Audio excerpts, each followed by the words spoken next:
ہادیوں رہنما ہمارے علماء، ہو کبھی درپیش جو کوئی مسئلہ، پوچھ لیں حاضر ہو ہم ان کی بارگاہ۔ الحمدللہ رب العالمین والصلاة والسلام علی خاتم النبیین، اما بعد فاعوذ باللہ من الشیطان الرجیم، بسم اللہ الرحمن الرحیم۔ الصلاة والسلام علیکہ یا رسول اللہ وعلی آلکہ واصحابکہ یا حبیب اللہ، الصلاة والسلام علیکہ یا نبی اللہ وعلی آلکہ واصحابکہ یا نور اللہ۔ مدنی چینل کے ناظرین، پروگرام دارالافتاء اہل سنت میں آپ کو خوش آمدید کہتے ہیں۔ اللہ رب العالمین ہم سب کو دین اسلام کے احکامات سیکھ کر سمجھ کر ان پر عمل پیرا ہونے کی توفیق عطا فرمائے۔ ہمارے پیارے نبی صلی اللہ علیہ وآلہ وسلم کا فرمان عظمت علی شان ہے، تین طرح کے وہ اشخاص جنہیں بروز محشر اللہ پاک اپنے عرش کا سایہ عطا فرمائے گا۔ ان میں سے پہلا وہ شخص ہے جو میرے کسی امتی کی پریشانی کو دور کرے، دوسرا وہ جو میری سنت کو زندہ کرے، تیسرا وہ جو مجھ پر کثرت سے درود بھیجے۔ صلو علی الحبیب صلی اللہ تعالی علی محمد صلی اللہ علیہ وآلہ وسلم۔ آج کے ہمارے پروگرام میں مہمان ہیں مفتی محمد کفیل رضا عطاری، ان کو خوش آمدید کہتے ہیں۔ جزاک اللہ خیر۔ کیسے ہیں مزاج گرم؟ الحمدللہ رب العالمین۔ پہلے کچھ ویڈیو سوال تھے۔ مفتی صاحب، میرا آپ سے سوال یہ ہے کہ ابھی ہم لوگ یہاں بیٹھے ہیں، میرے گھر کی کنسٹرکشن کا کام ہے اور مجھے اپنا کچھ باتھ روم کی لیکیج کو ریپیئر کروانا ہے، تو میں یہ چاہ رہا ہوں کہ یہ جو مستری مزدور اور ٹھیکیدار صاحب آئے ہیں، تو میں ان سے کس طرح سے کیا بات کروں کہ یہ کام بھی میرا ہو جائے اور میرا نقصان بھی کوئی نہ ہو اور ان کو بھی کوئی نقصان نہ ہو، اور یہ اپنے ٹائم پر یہ کام پورا بھی ہو جائے۔ اس کا مجھے شرعی طریقہ اور شرعی رہنمائی فرما دیں۔ کیا کہتے ہیں؟ بسم اللہ الرحمن الرحیم۔ شریعت مطہرہ نے مزدوروں کے حقوق یا اجیر کے حقوق کے حوالے سے سخت تاکید فرمائی اور فرمایا کہ اس کا پسینہ خشک ہونے سے پہلے اس کی اجرت ادا کر دو۔ حدیث پاک کے اندر بھی ہے۔ جہاں تک بات یہ ہے کہ اس حقوق کا آغاز میں ہی ان باتوں کو خیال رکھنا چاہیے کہ جس سے کسی بھی سائیڈ پر حق تلفی نہ ہو، وہ چاہے اجیر کا حق ہو یا اجیر رکھنے والے کا حق ہو۔ عام طور پر کئی جگہوں پر ریپیئرنگ کے کام میں خاص طور پر یہ ہوتا ہے کہ اس کو بھی اندازہ لگانا بس اوقات مشکل ہو رہا ہوتا ہے کہ بھئی یہ کام کرنے کے لیے بیٹھیں گے یا کام شروع کریں گے تو کتنا لمبا کام نکل آئے، تو وہ یہی کہہ دیتا ہے کہ بھئی یہ جو ہو دے دیجئے گا، بس اوقات تو چھوٹا کام کے پر یہ کہہ دیا جاتا ہے، یا ابتدا تو کرتے ہیں پھر دیکھتے ہیں کام کیسے پھر دیکھتے ہیں کام کیا ہے، پھر یہ وہ جو بھی ہوگا آپ کو بتا دیں گے، اس میں آپ خیال کر لیجئے گا، ہمارا بھی مناسب کر لیجئے گا۔ تو اس طرح کی بات کہہ کر لوگ جو ہے وہ کام کا آغاز کروا دیتے ہیں، اور جب اینڈ ہوتا ہے تو پھر اختلاف ہو جاتا ہے۔ مزدور کے اعتبار سے یہ ہوتا ہے کہ جناب میری بہت محنت لگی ہے، مالک کہتا ہے کہ نہیں یہ کام تو اتنا صحیح تھا، اس کام کے اتنے پیسے کہاں سے تم چارج کر رہے ہو۔ تو اسلام نے انہی اختلافات اور جھگڑوں سے بچانے کے لیے اس بات کی تعلیم دی ہے کہ ابتداءً ہی سب چیزیں طے کر لی جائیں۔ اگر آپ اس شخص کو جو ہے وہ دہاڑی کے اوپر رکھ رہے ہیں، پر ڈے کے اوپر جو ہے وہ آپ رکھ رہے ہیں، تو پر ڈے کی آپ اجرت جو ہے وہ طے کر لیں۔ صحیح۔ اب اس کے اندر آپ کام کروائیں، اس میں جو نارمل جو ہے وہ وقفہ ہوتا ہے نماز کا، کھانے کا، اس وقفے کے علاوہ ایک نارمل اسپیڈ کے اندر کام کرنے والا شخص جو کام کرتا ہے وہ کام کر کے دینا مزدور کے اوپر لازم ہے۔ وہ کام جو اس نے کیا، لیکن اب آپ کی ایکسپیکٹیشن تھی کہ بھئی یہ میری مثال کے طور پہ پورا کمرے کا جو ہے وہ کام ہو جائے گا، صحیح، لیکن اس نے مثال کے 3 دیواریں اٹھائیں ابھی اور وقت ختم ہو گیا، جو بھی ایک ڈیوریشن ہے دن کا، اور اس نے کام اس میں نارمل جس انداز میں کیا جاتا ہے اسی میں کیا ہے، سستی کوتاہی نہیں کی، تو اب ایسی صورت میں آپ یہ نہیں کہہ سکتے کہ نہیں جناب 4تھی دیوار بھی جو ہے وہ تم اٹھاؤ، کیونکہ آپ نے اس سے وقت کے اوپر جو ہے وہ اجارہ کیا ہے اور وقت میں اس نے کام پورا کیا ہے۔ اور دوسری طرف اجارہ کام پر ہوتا ہے، وقت اس سے قطع نظر ہوتا ہے کہ بھئی وقت جو بھی لگے اس سے ہمیں کوئی غرض نہیں ہے, آپ نے کام مکمل کرنا ہے. مثال کے طور پہ یہی لے لیں کہ بھئی یہ پورا کمرہ جو ہے وہ آپ نے بنا کر دینا ہے, اور اس بنانے میں یہ چیزیں شامل, یا ٹھیکے پر دینے کی جو جی اسی کو ٹھیکے پر دینا بھی جو ہے وہ کہا جاتا ہے. تو وہاں پر کام پر ہوتا ہے, اب چاہے اس میں ایک دن میں وہ کام کر لے, چاہے آدھے دن میں کام کر دے, چاہے جو ہے وہ 10 دن میں کام کرے. صحیح. لیکن عام طور پر اس کی ایک مدت اس اعتبار سے ہوتی ہے, یہ نہیں کہ وہ بولے میں روزانہ آ کے جو ہے نا وہ ایک اینٹ ہی لگاؤں گا تو جناب جو مہینے میں آ کے آپ کا کام کر دوں گا, تو کوئی بھی اس بات پہ راضی نہیں ہوگا. تو جو ایک نارمل ہے کہ بھئی 1 سے 2 دن کے اندر یہ کام ہو جاتا ہے, یا وہ خود بتا دے کہ بھئی یہ جو ہے وہ کام ہفتے کا ہے, ہفتے کے اندر میں آپ کا یہ کام مکمل کر دوں گا. مگر یہاں پر بھی ٹھیکے میں دیتے ہوئے بسا اوقات بہت ضمنی یا سرسری بعض لوگ چیزیں کہہ دیتے ہیں کہ بھئی کمرہ بنانا ہے. صحیح. کمرے میں کیا کیا چیزیں جو ہے وہ بنانی ہے, آپ نے صرف جو ہے وہ اینٹیں ہی لگوانی ہے, اس کے بعد پلستر بھی کروانا ہے, اس کے بعد کلر بھی کروانا ہے, فرش بھی ڈلوانا ہے, اور بھی کوئی جو ہے وہ زیب و زینت کا کام کروانا ہے. تو لہٰذا ان تمام باتوں کو ابتداءً ہی طے کر لیجئے. یعنی کام بھی واضح ہو, جی, اجرت اور اجرت بھی واضح ہو. تو دونوں چیزوں کو واضح کرنا ضروری ہے.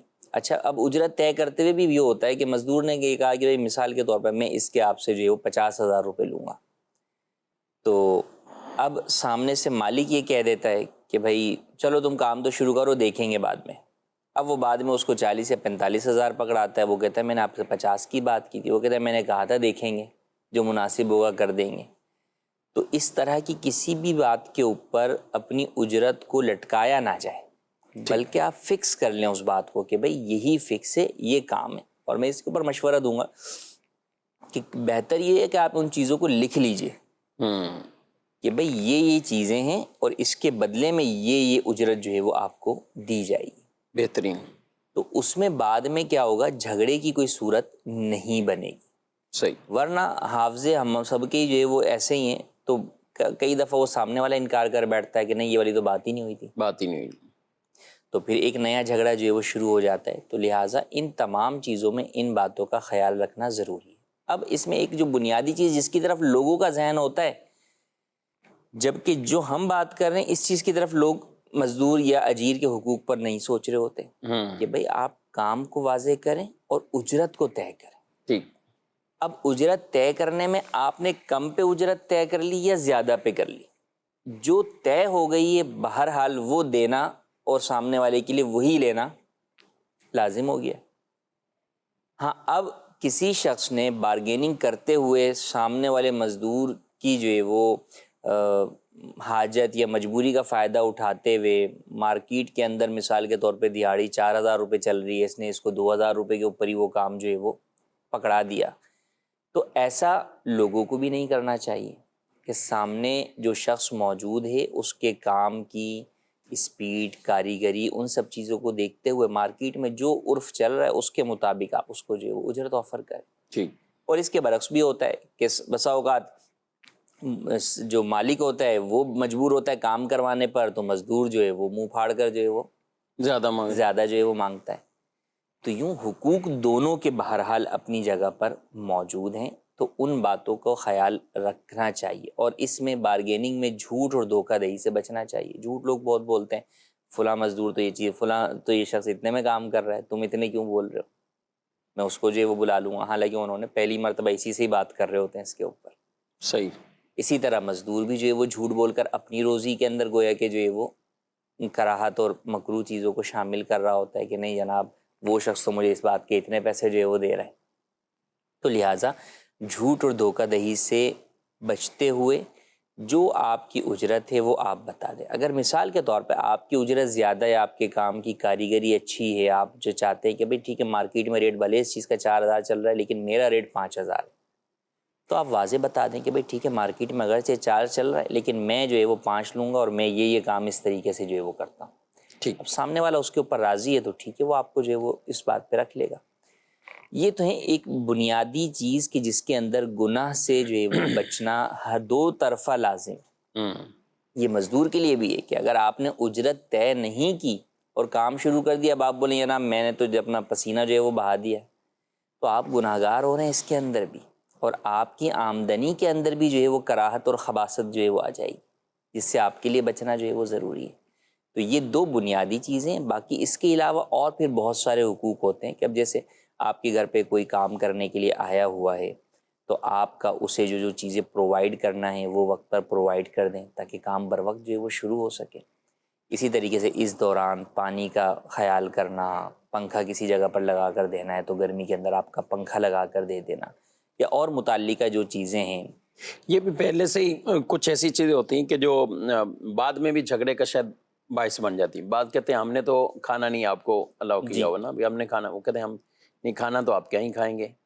اب جہاں جس طرح اس کے رواج ہیں، انداز ہیں کہ واقعی ہی وہ دوپہر کا کھانا اس میں جو بیچ میں آتا ہے وہ دیتے ہیں، یا وہ دوپہر کا کھانا اپنا کھاتے ہیں۔ کچھ لوگ دوپہر کا کھانا اس لیے بھی انتظام کرتے ہیں کہ اگر یہ مزدور مستری یہاں سے چلے گئے تو ان کو قریب میں کوئی ہوٹل نہیں ملنا، مطلب انہوں نے ٹائم اتنا لگا دینا ہے اور انہوں نے کہنا کہ ہم تو وہ فلاں جگہ گئے تھے کھانا کھانے کے لیے، تو وہ کھانے کا انتظام بھی کر دیتے ہیں۔ تو یہ چیز بھی واضح ہو جائے، جی بالکل، تاکہ کسی طرح کا بھی جھگڑے کا معاملہ نہ رہے۔ تو یہ اسلام کی خوبصورت تعلیم ہے کہ جس میں ملازم ہو یا مزدور ہو اس کے بھی احکامات بیان کیے ہوئے ہیں، اور جس نے ملازمت پر رکھا ہے، مزدوری پر رکھا ہے، اس کے بھی حقوق اور اس کے بارے میں بھی احکامات یہ بیان فرمائے۔ ہمیں کئی اس طرح کے اگر ہم اس تناظر میں دیکھتے ہیں تو قرآن پاک سے لے کر احادیث طیبہ اور دیگر یہ چیزیں ملتی ہیں۔ اجرت کے حوالے سے بھی کئی ایسے واقعات ملتے ہیں کہ پوری اجرت کو ادا کر دینا، اور اجرت کسی نے اگر اپنی نہیں لی اور وہ چلا گیا اور پھر ایک طویل عرصے بعد واپسی آیا، یہ تو ایک حدیث پاک کے اندر اتنا خوبصورت جو واقعہ بیان کیا گیا کہ جب وہ واپسی آتا ہے تو کہتا ہے کہ میں نے کام کیا تھا، میرے ایک دن کی اجرت رہتی، تو اس کو وہ کہتے ہیں کہ یہ پوری بکریاں تمہاری ہیں، جی یہ پورا ریوڑ جو ہے وہ تمہارا ہے۔ ارے وہ کہتے ہیں کہ آپ میرے سے مذاق کر رہے ہیں، اتنی اجرت؟ کہانی وہ ایک بکری اگرچہ تھی یا وہ جو بھی اجرت تھی اس کی ایک بکری ہوئی اور اس سے آگے یہ نسل چلی ہے، تو آج یہ سارا کچھ میں تمہیں دیتا ہوں۔ یعنی ایسی بھی مثالیں ہیں، اور آج بھی معاشرے میں ماشاءاللہ بہت سے ایسے لوگ ہیں کہ جو اپنے ملازمین کا خیال رکھتے ہیں، اپنے پاس کام کرنے کا والے۔ یہ مزدور ہم بولتے ہیں نا، مزدور صرف یہ نہیں ہوتا کہ جو اینٹیں اٹھا رہا ہے، ٹھیک ہے ہمارے عرف میں لوگ اسی کو مزدور بولتے ہیں، باقی جو بھی اپنی سروس فراہم کرتا ہے اور وہ باقاعدہ تجارت نہیں کر رہا، یا اپنے وقت کو دیتا ہے یا اپنے ہنر کو ایک طرح کا اپنی صلاحیتوں کو بیچتا ہے، اپنے جو بھی کام اس کے ذمے اس کام کو وہ کر کے دیتا ہے اور اس کے بدلے میں وہ پیسہ لیتا ہے، تو یہ ان معنوں میں یہ مزدور ہی ہوتے ہیں یہ سارے۔ ہاں نام الگ الگ سب کے ہو گئے ہیں، اور چاہے وہ آفیسر ہوں چاہے وہ کسی اور طرح ہوں، ہے تو وہ ملازمت ہی۔ تو ان سب کے بھی احکامات وہ شریعت مطہرہ نے یہ بیان فرمائے ہیں۔ میں کہ سوچتا ہوں مزدور کے نام پہ چھٹی ساری دنیا کرتی، مزدور کو پھر بھی چھٹی نہیں ہوتی، اس دن بھی نہیں ہوتی۔ جی بالکل، اگرچہ حقوق منانے کے لیے بہت ساری چیزیں ہمارے یہاں جو ہے وہ دنیاوی اعتبار سے جو ہے وہ اس طور پر منائی جا رہی ہوتی ہیں، لیکن آپ اس دن بھی دیکھیں گے کہ ایک بڑا طبقہ جو، یعنی اگر لیبر کی بات کریں نا تو یہ تو یوں تو ملازمت پیشہ تمام افراد جو ہے وہ اس کیٹیگری میں آ جاتے ہیں، لیکن یوں یعنی اس کا جو بالکل زیادہ نچلا طبقہ ہے جو واقعی محنت و مشقت والا کام جو ہے وہ کرتا ہے، تو وہ آپ دیکھیں تو ان دنوں کے اندر بھی ان بیچاروں کو بہرحال جو ہے وہ باہر بیٹھے ہوئے وہ اپنے روزگار کے تلاش میں ہی ہوتے ہیں، کیونکہ وہ دہاڑی پیشہ ہوتے ہیں۔ اگر وہ ایک دن چھٹی کریں گے تو اس دن ان کا گھر کا چولہا جو ہے وہ کیسے جلے گا؟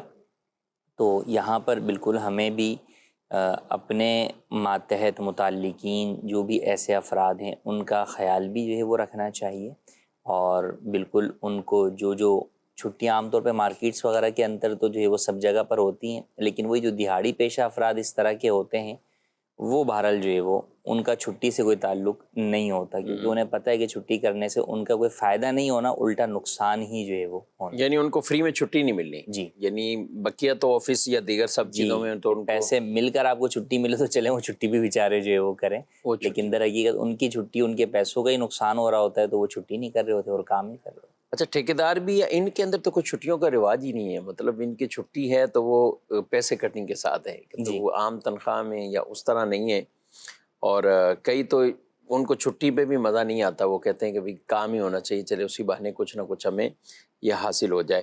میں نے ایک مزدور کو، ہماری جب مسجد تعمیر ہو رہی تھی، آج سے کہہ لیں کہ 6-7 سال پہلے کی بات ہے.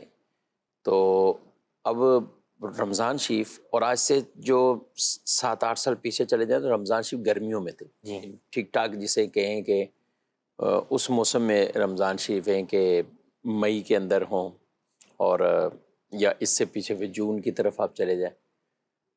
تو جب میں نے ایک سفید داڑھی والے وہ تھے، ماشاءاللہ اتنی عمر بھی ہو چکی ہیں، اور اتنی سخت گرمی، پلستر کرنا، ظہر کی نماز کے لیے آتے تھے نا، تو ایک ایسی کیفیت. تو اب میں نے اس سے ایک دن پوچھا بابا جی سے کہ آپ یہ اتنی محنت کرتے ہیں، اور پھر میں نے مزدوروں میں دیکھتا ہوں کہ آپ نماز کے وقت باقاعدہ اہتمام سے، اچھا اس پہ چڑھنا بھی آسان نہیں، اترنا بھی آسان نہیں، آپ بس نماز بھی پڑھتے ہیں. اور وہ بتایا کہ میں نے روزہ بھی رکھا ہوا ہے. میں نے ان سے پوچھا ہی تھا، بولے بالکل روزہ نہیں چھوڑتا ہوں میں. اب سفید بالکل ایک بال بھی سیاہ نہیں ہے، بالکل سفید ریش ان کی ہو چکی. اور وہ ماشاءاللہ یہ کہا، انہوں نے ایک ہی بات کی تھی کہ بچوں کے لیے یا جو کچھ بھی کر رہے ہیں تو وہ یہ بھی تو محنت لگ رہی ہے. تو اللہ پاک نے جو احکامات بیان کیے ہیں تو کیوں نہیں ہم اس میں. تو بعض اوقات یہ طبقہ یہ کہتا ہے کہ ہم چونکہ نماز نہیں پڑھ پائیں گے، ہمارے کپڑے ایسے ہو جاتے ہیں ہمارے یہ، لیکن جس نے کوشش کرنی ہو اس کے لیے ذرائع بھی آسان ہو جاتے ہیں. جی بالکل ایسے ہی. اصل میں اگر یہ دیکھیں نا کہ بہت سے وہ ہے نا کہ بعض لوگوں کا جو فقر ہوتا ہے وہ انہیں جو ہے وہ رب سے دور کر دیتا ہے، اور بعض لوگوں کی امیری انہیں جو ہے وہ رب سے دور کر دیتی ہے. ہاں تو یہ فقر والی صورت میں نہیں، امیری تو ہے نا کہ آدمی کو بہت کچھ ہی مل گیا تو وہ رب کو ہی بھول گیا ہے، وہاں بھی نہیں ہونا چاہیے، رب کا ہی شکر ادا کرنا چاہیے کہ اسی نے دیا. لیکن اس کے برعکس اگر آپ دیکھیں تو یہ زیادہ عجیب لگتا ہے کہ ایک آدمی جو کہ مفلوق الحال ہے، غربت ہے اس پر، تو اسے تو رب کے زیادہ قریب ہونا چاہیے.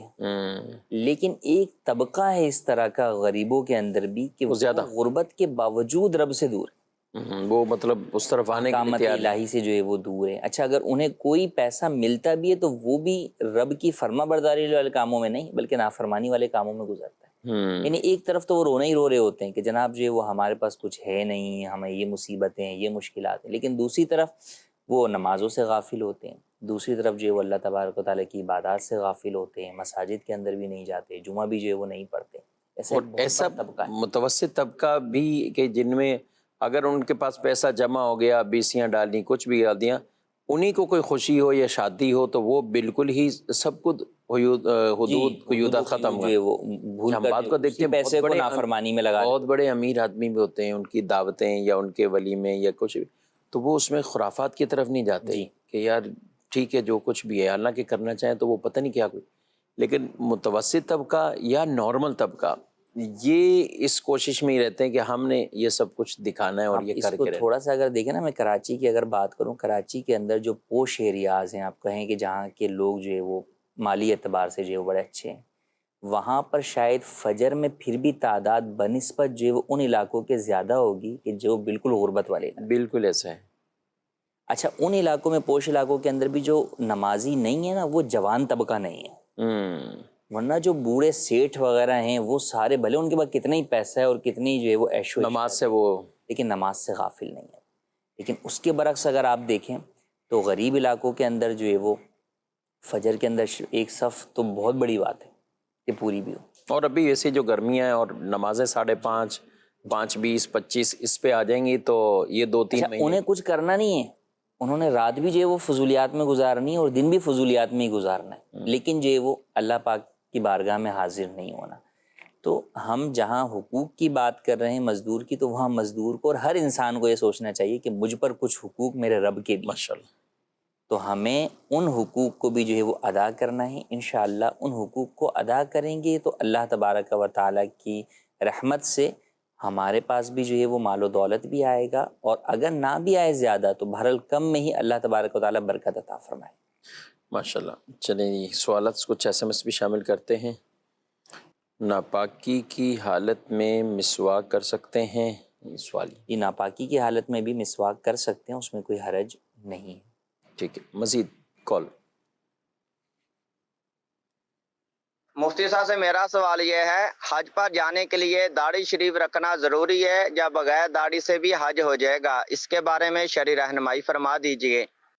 مزید تو مفتی صاحب کی بارگاہ میں یہ سوال ہے کہ مفتی صاحب بعض اوقات لوگ بورنگ کروانے کے بعد اس میں زمزم بھی مکس کر دیتے ہیں تاکہ اس کی برکت سے پانی میٹھا آ جائے، تو اس طرح ان کا کرنا کیسا ہے، درست ہے؟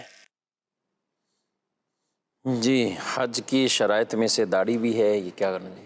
لیکن داڑھی رکھنا جو ہے وہ واجب ہے، اس کا تعلق جو ہے وہ حج کے ساتھ یا روزوں کے ساتھ یا نماز کے ساتھ نہیں ہے۔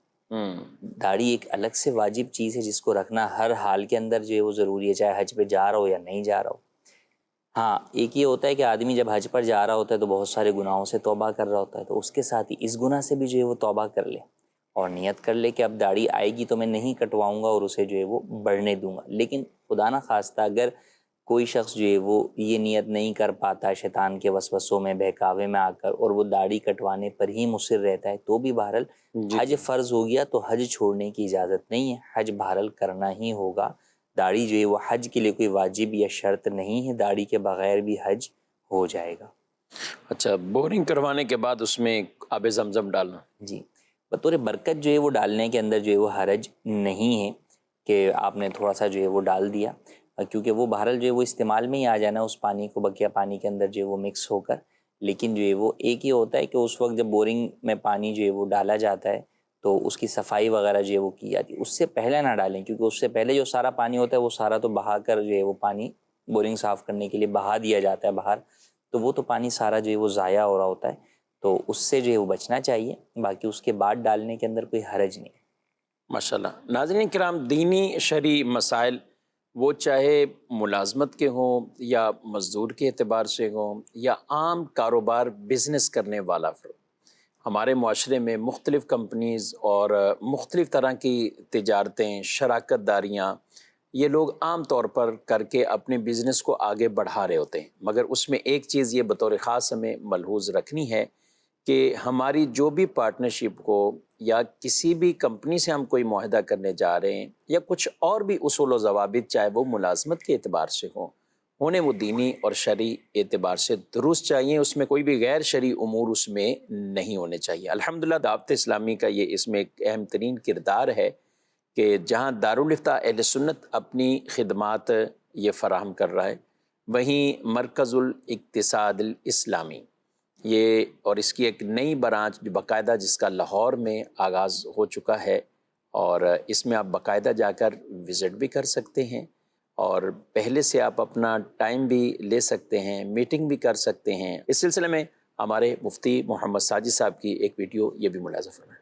آپ بزنس کر رہے ہیں یا پھر آپ نوکری پیشہ ہیں یا آپ آن لائن ٹریڈنگ میں مصروف ہیں، کیا آپ معلوم کرنا چاہتے ہیں کہ آپ کا بزنس، آپ کی نوکری اور آپ کی یہ ٹریڈ درست ہے یا نہیں ہے، شریعت کے مطابق ہے یا نہیں ہے، یا آپ بینکوں اور مالیاتی اداروں کی مختلف اسکیموں کے بارے میں جاننا چاہتے ہیں، یا کاروباری اور تجارتی امور سے متعلق شرعیہ اوپینین لینا چاہتے ہیں، تو آپ ہمارے ادارے مرکز الاقتصاد الاسلامی اسلامک اکانومک سینٹر لاہور جوہر ٹاؤن میں رابطہ کر سکتے ہیں۔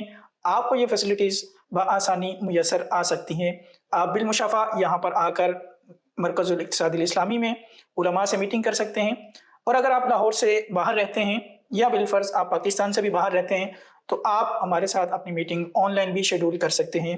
اس کے لیے آپ ہماری ای میل پر رابطہ کریں اور ہمارے phone number, WhatsApp number پر رابطہ کر کے اپنی میٹنگ شیڈول کر سکتے ہیں۔ جی مفتی کفیل صاحب کیا فرمائیں گے؟ یہ ایک بہت اچھا جو ہے وہ دعوت اسلامی کا انیشیٹو ہے، اور کراچی میں پہلے تھا اسلامک اکنامک سینٹر جو ہے وہ مرکز الاقتصاد الاسلامی، کہ جہاں پر وہ افراد جو کہ بزنس کے حوالے سے دارالفتہ میں آ کر ڈسکشن جو ہے وہ کرنا چاہتے ہیں تو ان کے لیے ایک اچھا آپشن ہے کہ اپوائنٹمنٹ کے ساتھ جو ہے وہ آپ یہاں پر آ سکتے ہیں۔ بسا اوقات ہوتا ہے کہ کاروباری حضرات بسا اوقات اس لیے بھی نہیں آ پاتے دارالفتہ میں کہ یار وہاں پر جائیں گے، لائن لگی ہوئی ہوگی، رش ہوگا، اور جو ہے وہ کیونکہ دیگر دارالفتہ کے اندر بھی اگرچہ بزنس کے مسائل ڈیل کیے جاتے ہیں، لیکن بہرحال وہاں طلاق، وراثت کے مسائل ایک کافی اچھی تعداد میں جو ہے وہ ہوتے ہیں، تو بزنس کمیونٹی کے لیے ایک الگ سے اپرچونٹی جو ہے وہ قائم کی ہے، اس میں آپ اپوائنٹمنٹ کے ذریعے، اور سب سے بڑھ کر جو اس میں بہترین چیز ہے کہ اوورسیز والے بسا اوقات جب فون پر بات کرتے ہیں تو بزنس کے معاملات دیکھیں فون کے اوپر حل نہیں ہو پاتے۔ صحیح۔ کئی دفعہ آپ دارالفتہ کی فون سروس پر اگر بات کریں گے تو یہی کہا جائے گا کہ آپ بزنس کے جو بھی پروڈکٹ کو لینا چاہ رہے ہیں یا جس پروڈکٹ پر کام کر رہے ہیں آپ اس کے ڈاکومنٹس لے کر آئیں اور ہمارے ساتھ شیئر کریں. اب وہ یہی کہتے ہیں کہ بھئی ہم تو بیرون ملک بیٹھے ہوئے ہیں یا کسی ایسے شہر میں بیٹھے ہوئے ہیں کہ جہاں پر دارالفتہ اہل سنت جو ہے وہ نہیں ہے. تو یہ جو ہمارے دارالفتہ مرکز الاقتصاد الاسلامی ہے، اسلامک اکنامک سینٹرز کراچی میں اور لاہور میں، تو یہاں پہ آپ جو ہے وہ آن لائن جو ہے وہ ان سے اپوائنٹمنٹ لے کر اور آن لائن ہی آپ زوم یا اور مختلف جو ہے وہ چینلز کے ذریعے سے آپ ویڈیو جو ہے وہ میٹنگ بھی جو ہے وہ کر سکتے ہیں. یہ فیضان نوری رضوی مسجد جوہر ٹاؤن لاہور، جی یہ وہاں پر باقاعدہ اس کا آغاز ہے. ویسے تو لاہور شہر میں الحمدللہ دارالفتہ اہل سنت بھی 3 ہیں باقاعدہ، اور کراچی کے بعد جو سب سے زیادہ کس شہر میں دارالفتہ اہل سنت موجود ہے تو وہ لاہور ہے، کہ جہاں پر باقاعدہ 3 دارالفتہ اہل سنت بھی ہیں. اور خاص طور پر تجارتی معاملات کے لیے آپ یہ مرکز الاقتصاد الاسلامی یہاں پر آپ ضرور وزٹ کیجئے. اچھا، آپ نے ٹائم پہلے سے طے نہیں بھی کیا، نہیں بھی لیا ہوا، آپ ڈائریکٹ بھی ان اوقات میں 10 بجے سے لے کر 4 بجے تک، دوپہر 1 سے 2 وقفہ ہے اور سنڈے کو آف ہے. اس کے علاوہ آپ کسی بھی دن آ سکتے ہیں اور ڈائریکٹ بھی آ کر ملاقات کر سکتے ہیں اور اپنے دینی اور شرعی مسائل تجارت کے اعتبار سے جو بطور خاص ہیں اور ان کے اوپر آپ رہنمائی لے سکتے ہیں. اللہ عمل کی توفیق دے. بڑھتے ہیں مزید آپ کے کچھ سوالات کی طرف. حضور کی بارگاہ میں ایک سوال عرض ہے کہ حلق اور کثرت سے کیا مراد ہے، کہ یہ حج اور عمرے کے کس درمیان کیا جاتا ہے؟ حلق اور قصر سے کیا مراد ہے؟ حلق سے مراد جو ہے وہ گنجا ہونا، استرا جو ہے وہ پھروانا سر کے اوپر، اور قصر جو ہے وہ ایک خاص اصطلاح ہے فقہی اعتبار سے کہ سر کے بالوں کا چوتھائی حصہ یعنی 25% جو ہے وہ بال آپ کو انگلی کے ایک پورے کے برابر جو ہے وہ کاٹنا، یہ قصر یا تقصیر جو ہے وہ کہلاتا ہے. یہ کرنا کب ہوتا ہے آپ کو؟ جب آپ عمرہ ادا کر لیتے ہیں، طواف کر لیتے ہیں، سعی کر لیتے ہیں، تو اب احرام سے باہر آنے کے لیے آپ کو یا تو حلق کروانا کا ہوتا ہے یا قصر کروانا ہوتا ہے. اسی طریقے سے یہ تو عمرے کے اندر ہے. حج کے اندر آپ جب جو ہے وہ قربانی کر لیتے ہیں، قارن اور متمتع جو شخص ہے جب وہ قربانی کر لیتا ہے تو اس کے بعد جو ہے وہ احرام سے باہر آنے کے لیے وہ حلق یا قصر کرواتا ہے. تو یہ حلق اور قصر کی تعریف ہے. اب عورتیں قصر ہی کروائیں گی، ان کے لیے حلق کی اجازت نہیں ہے. لیکن مردوں کے اندر حلق اور قصر دونوں ہیں، لیکن مردوں میں بھی قصر وہی کروا سکتا ہے جس کے بال اتنے بڑے ہوں کہ وہ انگلی کے ایک پورے کے برابر کٹ جائیں 25%. قصر ہو بھی کئی لوگ ایسے ہوتے ہیں کہ وہ پہلا عمرے میں گنجا ہو جاتے ہیں، تو اب اس کے بعد اگلے عمرے میں ان کے اتنے بال ہی نہیں ہوتے، تو اب اگلے عمرے کے اندر بھی وہ قصر نہیں کروائیں گے بلکہ حلق ہی کروائیں گے. بلکہ ایسا ہے کہ آپ نے آج ہی عمرہ صبح کیا، اب آپ دوبارہ شام میں کرنا چاہ رہے ہیں، تو اب سر پر ہو سکتا ہے بال نکلے ہی نہ ہوں آپ کے، تو بھی آپ کو گنجے سر پر ہی جو ہے وہ استرا پھروانا ہی پڑے گا، جب ہی جو ہے وہ آپ احرام کی حالت سے باہر آ سکیں. یعنی جب بھی ہو تو آپ کو یہ عمل کرنا پڑے گا. اچھا، پہلے میں بعد کا یہ مشین چلوا کر تقصیر تو کر لیتے ہیں جی، لیکن اب وہ کسی سے پوچھ لیا اور جو ہمارے سامنے اس طرح کی غلطیاں آتی ہیں تو اب کسی نے جواب دے دیا ہاں بھی ٹھیک ہے آپ قصر کر سکتے ہیں کیونکہ بال پہلے میں ایک پورے سے زائد تھے، آپ مشین چلوا کے ہم کر لیں، کر سکتے ہیں. اب وہی مسئلہ ذہن میں بٹھا دیا کہ مشین سے ہی ہو سکتا ہے، یہ ذہن سے نکال دیا کہ کم از کم تقصیر میں آپ کے بال ایک پورے کے برابر چوتھائی سر کے کٹیں. جی، تو اب بال ہی آپ کے ایک پورے سے کم ہے تو مشین سے کیسے کام چلے گا؟ تو اسی لیے جب فرسٹ ٹائم تو ہو سکتا ہے، لیکن اگلی بار بہرحال آپ کو جو ہے وہ پھر حلق ہی کروانا ہوگا. مردوں میں یہ ہوتا ہے کفیل صاحب کہ یاد رہ جاتا ہے کہ ایک ارکان ادا ہو رہے ہیں نا، طواف کیا ہے، سعی کی ہے، اور اس کے بعد اب کہیں نہ کہیں حلق کروانا ہے، حجام کے پاس جانا ہے. خواتین کو تقریباً یہ بھول جاتی ہیں یہ چیزیں، تو کئی اس کی وجہ یہ نا کہ مرد کو اتارنے ہوتی ہیں احرام کی چادر اور نارمل لباس پہننا ہوتا ہے، تو وہ ان کو ایک وہ یہ ہوتی ہے، ایک ٹینشن ہوتی ہے کہ یار یہ نارمل لباس کے اندر ہم آنا ہے، اب آنا ہے، اس آنے سے پہلے کام کرنا پڑے، وہ حلق یا تقصیر ہے. تو یوں اگرچہ ہم اس میں دیکھتے ہیں کہ اس میں بھی وہ بھول جاتے ہیں کئی، یعنی اس میں بھی بھول جاتے ہیں. پہلے عمرے میں یاد رہتا ہے لیکن آپ نے جیسے کہا دو ایک ساتھ کر لیے، اگلے دن ہی کر لیا. اسی طرح وہ لوگ جو کہ کام میں مصروف ہوتے ہیں نا، جیسے کاروان کے ساتھ جو ہیلپر کے طور پر جو لوگ جو ہے وہ جاتے ہیں، تو وہ یوز ٹو ہو چکے ہوتے ہیں نا اس لباس کے. یعنی ہمارے لیے یا جو بھی شخص نیا جاتا ہے اس کو جو ہے وہ یہ چادر اور تہبند سنبھالنا مشکل لگ رہا ہوتا ہے. صحیح. لیکن بعض لوگ ہوتے ہیں وہ یوز ٹو ہوتے ہیں اس چیز تو ان کو اتنا پتہ ہی نہیں چل رہا ہوتا. تو وہ اب جب وہ حلق یا قصر نہیں کرتے یا ان کے ذہن میں ہوتا ہے کر لیں گے جب بھی کر لیں گے, لیکن اس دوران یہ بھول جاتے ہیں کہ بھائی احرام کی پابندیاں لازم ہیں, تو اب خوشبو سے بچنا اور دیگر چیزوں سے بچنا یہ چیزیں ضروری ہیں. تو وہ نہیں بچ پاتے تو بسا اوقات اس کے اندر جو ہے وہ دم وغیرہ ان پر لازم ہو جاتا ہے. تو اس بات کا خیال کرنا بے حد ضروری ہے کہ آپ جب تک حلق یا قصر نہیں کروائیں گے احرام سے باہر نہیں نکلیں گے.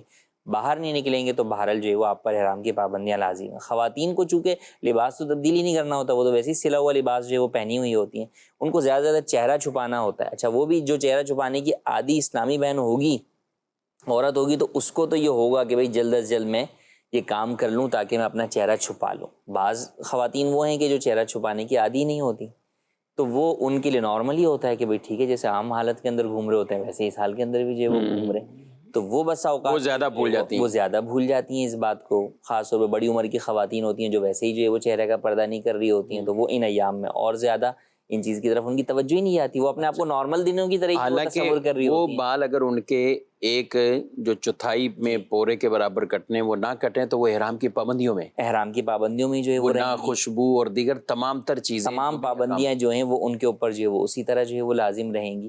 تو لہٰذا اس لیے اس بات کا خاص خیال رکھیں جب مرد حضرات جو ہے وہ ہوٹل پر آئیں تو وہ خواتین کو یاد دلا دیں کہ بھئی آپ میں سے جس نے قصر نہیں کیا وہ قصر کر لیں. صحیح. اور جب وقت آ جاتا ہے ایسا, اچھا یہ نہیں ہے کہ آپ کو قصر کے لیے خواتین کو جو ہے وہ ایسی عورت کو تلاش کرنا ہے کہ جو احرام میں نہیں ہے. اگر آپ دو خواتین ہیں یا مرد اور عورت ہی ہیں اور دونوں کا عمرہ مکمل ہو گیا تو اب وہ ایک دوسرے کے بال بھی کاٹ سکتے ہیں. عمرہ مکمل ہونے کے بعد آپ اپنے بال جو ہے وہ خود بھی کاٹ سکتے ہیں اور آپ دوسرے سے بھی دوسرے ایسے شخص سے کٹوا سکتے ہیں جس کا عمرہ مکمل ہو گیا, یعنی صحیح ہو چکی ہے. اگر کسی کا بھی جو ہے وہ عمرہ مکمل نہیں ہوا تو نہ وہ اپنے بال کاٹ سکتا ہے نہ کسی اور شخص کے بال کاٹ سکتا ہے. ٹھیک ہے. اور کچھ محتاط ویسے اس خواتین کو چاہیے کہ اپنے ساتھ پرس بیگ کچھ بھی ہے تو چھوٹی سی کوئی کینچی وغیرہ ساتھ رکھیں, اور جیسے ہی آخری چکر صحیح کا ختم ہو تو وہیں کہیں پردے والی کہیں ایسی جگہ پہ جا کر اپنے نارمل, اچھا ان کو بال کاٹنے میں کوئی مسئلہ نہیں تو پیچھے اپنے بال پکڑے اور اس کے چوتھائی کاٹنے آپ 3 حصے کر لیں تاکہ کچھ نہ کچھ اگر کمی رہ جاتی تو وہ سلسلہ پورا, تو آپ اس بال کے 3 حصے کر لیں, جو بھی آپ کے بال ہاتھ میں اس کے 3 حصے کریں اور ایک پورے کے برابر وہ کٹ جائیں, اتنا کم از کم ہونا چاہیے. اور اس کو آپ انگلی پر لپیٹ کر اوپر سے کاٹ دیں تو یوں بھی وہ ایک پورا تقریباً جو ہے وہ بن جاتا ہے. تو ایک پورے کے برابر آپ کے بال جب کٹ جائیں گے تو آپ بھی اس احرام کی پابندیوں سے باہر آ جائیں گے. مزید کال. میرا مفتی صاحب سے سوال ہے کہ ایک شخص کا انتقال ہو گیا اور اس کی جو کل جائیداد ہے وہ 1 کروڑ روپے ہے, اور اس میں جو ہے بیوی اور 2 بیٹے اور 1 بیٹی کا حصہ جو ہے وہ کس حساب سے تقسیم ہوگا, اس بارے میں رہنمائی فرمائیں. کیا بات ہے. وراثت کیا بھی فوراً تقسیم کر کے جو ہے وہ کتنے 2 بیٹے انہوں نے کہا ہے؟ جی 2 بیٹے اور 1 بیٹی, کیا فرماتے ہیں؟ دیکھیں اس کے اندر ایک چیز جو لوگ عموماً مینشن نہیں کرتے اور اس کا سوال ضروری ہوتا ہے کہ جب اس شخص کا انتقال ہوا تو اس شخص کے والدین میں سے کوئی زندہ تھا یا نہیں تھا. یہ بے حد ضروری ہے کیونکہ اگر ان کے والدین میں سے کوئی بھی اس وقت زندہ تھا, اگرچہ بعد میں انتقال کر گیا ہو یا ابھی بھی زندہ ہو, تو بہرحال اس کا حصہ بھی بنے گا تو ان کو بھی ان کا حصہ دینا ہوگا. اگر ہم ان کے سوال کو فرض یہ کریں کہ اس صورت کے اندر ان کے والدین کا انتقال یعنی مرحوم کے والدین کا انتقال مرحوم سے پہلے ہو گیا تھا اور مرحوم کی ایک ہی شادی تھی اور ایک ہی ان کی بیوہ ہے اور 2 بیٹے اور 3 بیٹیاں ہیں, تو کل مال کا 8واں حصہ جو کہ پرسنٹیج کے اندر 12.5% بنتا ہے وہ بیوہ کا ہوگا, اور اس کے علاوہ جو پیچھے مال بچے گا اس کے جو ہے وہ 5 حصے کیے جائیں گے, 2 حصے جو ہے وہ بیٹوں کے اور 1 حصہ بیٹی کا. مزید جو ہے وہ تفصیل کے لیے وراثت کا تفصیلی اور تحریری فتویٰ دارالفتہ اہل سنت سے حاصل کر لیجیے. ٹھیک ہے. اور اس طرح کے مسائل کے لیے دارالفتہ اہل سنت ہی ڈائریکٹ جا کے آپ کی تقسیم کر رہی ہے. تو خیر ایک میت کا اور چند ورثہ ہیں, بعض اوقات تقسیم نہیں ہوتی وراثت اور انتقال پھر انتقال پھر انتقال, تو یہ پھر وراثت جو ہے وہ کئی جہتوں کے اندر وہ چلی جاتی ہے. تو ان کے لیے خود بھی رابطہ کرنا چاہیے، باقاعدہ دارالتحفیظ سنت سے رہنمائی بھی لینی چاہیے۔ دارالتحفیظ سنت کا نمبر اپنے پاس رکھ لیجئے۔ دارالتحفیظ سنت کی اپنا فیس بک پیج ہے، یوٹیوب پیج ہے، چینل ہے کہ جس پر آپ دارالتحفیظ سنت کے جو مختلف شارٹ کلپس ہیں اس کو بھی آپ ملاحظہ کر سکتے ہیں۔ دارالتحفیظ سنت کی ویب سائٹ پر جا کر باقاعدہ تحریری طور پر جو فتاوی جات ہیں آپ ان کو بھی پڑھ سکتے ہیں۔ fatwaqa.com یہ دارالتحفیظ سنت کی جو ویب سائٹ ہے اس کا نام ہے۔ تو اس پر ہزاروں کی تعداد میں تحریری فتاوی جات ہیں۔ آپ مختلف حج پر جا رہے ہیں تو آپ حج کی کیٹیگریز کے فتاوی کچھ پڑھ لیجئے، تو انشاءاللہ یوں علم دین کے اندر بھی اضافہ ہوتا رہے گا اور آپ کو آپ کے مسائل بھی ان کا حل بھی پتہ چلتا رہے گا۔ اللہ پاک ہم سب کو عمل کی توفیق دے۔ جو حج پر جا رہے ہیں رب تعالیٰ ان کے لیے قدم قدم پر آسانیاں پیدا فرمائے اور ان کے لیے یہ تمام مناسک کی ادائیگی کرنا ان کے لیے آسان ہو، شریعت و سنت کے مطابق وہ اپنے حج کو وہ پورا کریں، اور جن کے رکاوٹیں ہیں اللہ پاک اپنی خاص رحمت فرمائے اور ان کے لیے بھی اسباب پیدا فرمائے۔ جو تیاری میں ہیں، کچھ قانونی پیچیدگیوں میں وہ رکاوٹوں میں ہیں، رب تعالیٰ ان کے لیے بھی آسانیاں پیدا فرمائے۔ آمین بجاہ النبی الامین صلی اللہ علیہ وسلم۔ ہادی و رہنما ہمارے علماء، ہو کبھی درپیش جو کوئی مسئلہ، پوچھ لیں حاضر ہوں ہم ان کی بارگاہ۔